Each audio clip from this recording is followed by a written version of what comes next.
안녕하세요. 이번 시간에는 파일과 디렉터리에 대해서 이해해보는 시간을 갖도록 하겠습니다. 특히 dir name, base name, 그리고 절대 경로와 상대 경로에 대한 내용을 알아보도록 하겠습니다. 자, 먼저 저희들이 파일이라는 것을 사용하는 이유를 알아야 되는데요. 우리들이 작성한 프로그램이 종료된 후에도 계속 유지하고 싶은 데이터가 있다면 파일로 저장해 두어야 합니다. 그리고 이러한 파일은 경로와 파일 이름으로 구성이 되는데요. 여기 아래 보시면 루트 밑에 컨텐트 밑에 드라이브, 이게 이제 구글 드라이브 마운트한 거죠. 그리고 my drive라고 하는 것이 내 드라이브고요. 그 하위에 my python files라고 해서 디렉토리 하나 만들고 그 아래다 압축을 풀어놨죠. 자, 그리고 그 아래 letter.txt가 있어요. 이것을 우리가 하나의 파일이라고 봅니다. 이 letter.txt만 파일이라고 하지 않고요. 이 전체를 합쳐서 우리가 파일이라고 하는 거예요. 즉, 파일은 경로와 파일의 이름을 합쳐서 말하는 것이죠. 그랬을 때 맨 마지막에 있는 이것을 우리가 파일 이름이라고 하고요. 다른 말로 base name이라고 합니다. 그리고 그 위에 있는 내용들을 dir name 또는 경로라고 불러줍니다. 자, 그리고 여기 기호를 좀 익혀주셔야 되는데요. 윈도우즈에서 디렉토리와 디렉터리 또는 디렉토리와 베이스 네임을 구분할 때 사용하는 것이 바로 역슬래시예요.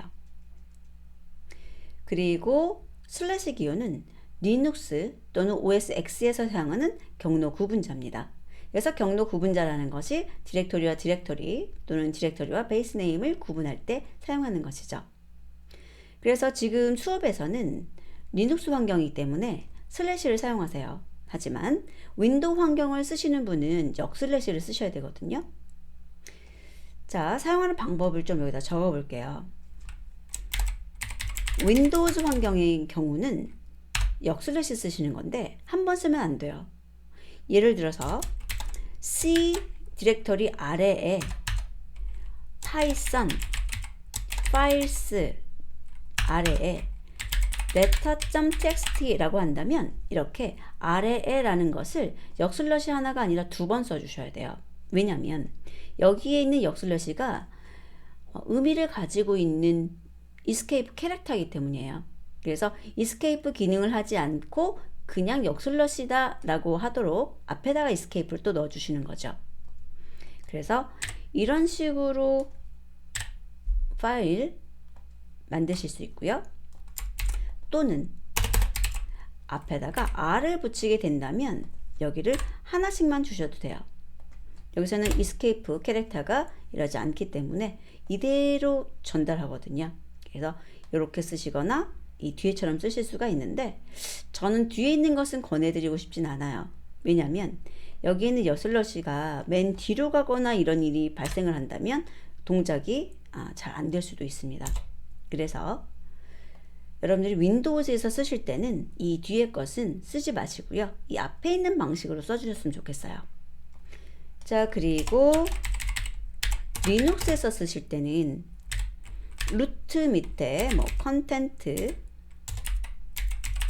지금 여기는 코랩이니까 이렇게 쓰는 거고요. 만약에 여러분께서 여러분의 환경이 리눅스일 때는 그 루트 밑에 여러분들 계정 같은 것들, 유저 같은 것들, 이런 것들 있으실 거예요. 거기에 맞춰서 수정해서 사용하시면 됩니다. 지금은 이제 코랩이라서 구글 드라이브, 그 다음에 마이 드라이브 이런 식으로 슬래시 기호랑 같이 쓰시는 거예요. 자, 끝까지 써볼게요. 이런 식으로 써주시면 됩니다. 자, 파이썬에서는 이 두 가지 모두 다 사용이 가능한데요. 가능하다면 윈도우즈에서 쓰는지 리눅스에서 쓰는지에 따라서 구별해서 쓰는 것을 더 추천해 드리고 싶습니다. 자, 그러면 dir name과 base name을 알아내는 방법, 알아내는 함수에 대해서 살펴볼게요. dir name은 pass, 이것을 pass라고 불러주는데요. 전체적으로 이 pass에서 base name을 제외한 경로를 dir name이라고 한다. 어떻게 알아낼 수 있냐면 os.path.dir name에서 파일의 이름을 여기다 넣어주시면 돼요. 그리고 베이스 네임은 그 path에서 마지막 파일 또는 디렉터리 이름을 말하는 것인데 이렇게 os.path.baseName 이라고 한 다음에 파일명을 넣어주시면 되겠습니다. 자, 실습을 통해서 우리가 실제로 동작을 하는지 살펴볼게요. 리눅스 환경에서는 파일의 대소문자 표기에 주의하셔야 됩니다. 윈도우즈에서는 파일의 대소문자 표기 가리지 않아요. 대소문자 구분하지 않습니다. 하지만 리눅스일 경우에는 제가 써드릴게요. 파일의 대소문자 표기에 주의하셔야 됩니다. 왜냐하면 구분하기 때문이에요. 다른 것으로 보기 때문이에요. 그래서 파일을 루트 밑에 컨텐트 밑에 드라이브 밑에 마이 드라이브 밑에 마이 파이썬 파일스 밑에 letter.txt 굉장히 길어요. 자, 어쨌든 이렇게 파일이 하나 있고요. 이 파일에 대해서 dir name과 base name을 알아보죠. os.path. 그 다음에 dir name이라는 함수를 쓰시는데 파일 주시면 되고요. 여기서는 os.path.basename 이라고 하고 파일 주시면 되겠습니다. 실행을 해서 결과를 보게 되면 이렇게 구분되어서 나오는 것을 볼 수 있습니다. 자, 지금 현재 작업 경로로 파일을 바꿔볼게요. 그리고 다시 한번 실행해 보면 루트 밑에 컨텐트 밑에 드라이브 밑에 마이 드라이브였는데 마이 드라이브가 베이스 네임이 됐고 루트 밑에 컨텐트 밑에 드라이브까지가 dir 네임이 된 것을 볼 수 있습니다. 그래서 맨 아래 하나만 베이스 네임이고 나머지는 dir 네임인 것을 볼 수 있고요. 마이 드라이브 같은 경우에는 이렇게 띄어쓰기가 있는 상태로 표시되는데 그렇게 사용하셔도 큰 문제는 없어요. 이렇게 띄어쓰기 하거나 붙여쓰기 하거나 동일한 결과를 갖게 됩니다. 자, 이렇게 다시 변경해 두도록 하겠습니다. 그래서 이 두 가지 꼭 외워주세요. dir name과 base name 알아내는 것. 나중에 저희들이 이런 파일의 이름을 새롭게 만들거나 할 때가 있는데 그럴 때 이런 작업들이 필요할 수가 있습니다.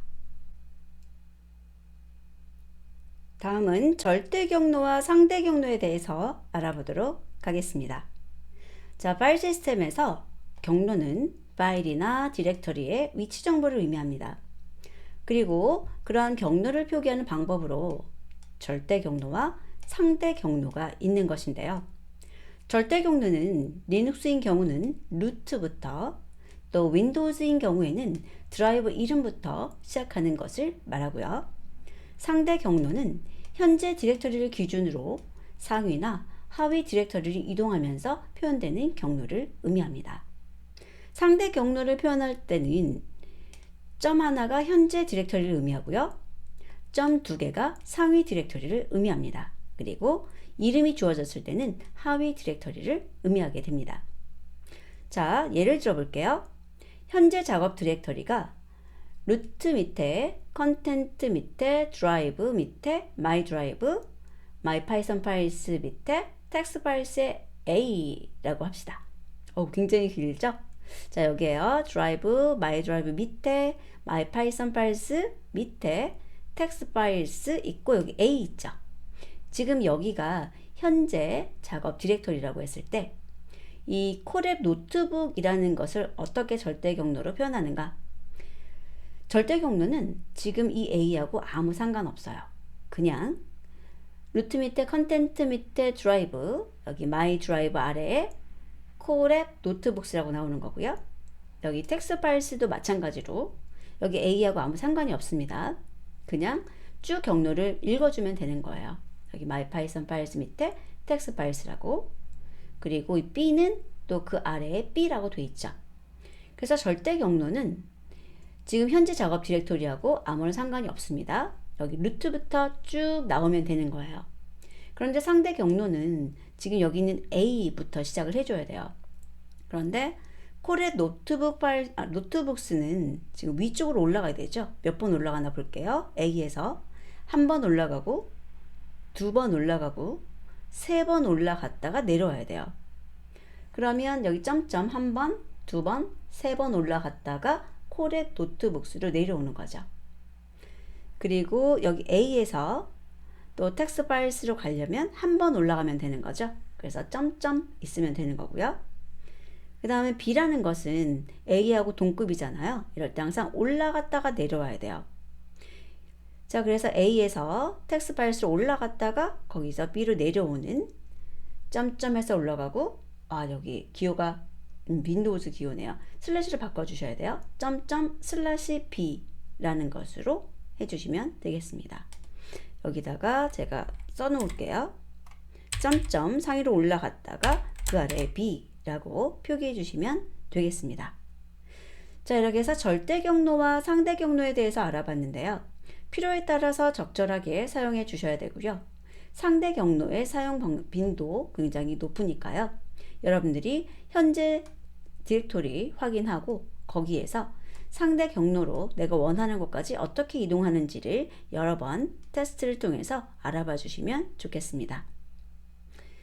자, 이렇게 해서 절대 경로와 상대 경로까지 알아보았습니다. 자, 다음 학습에서 뵙도록 하겠습니다.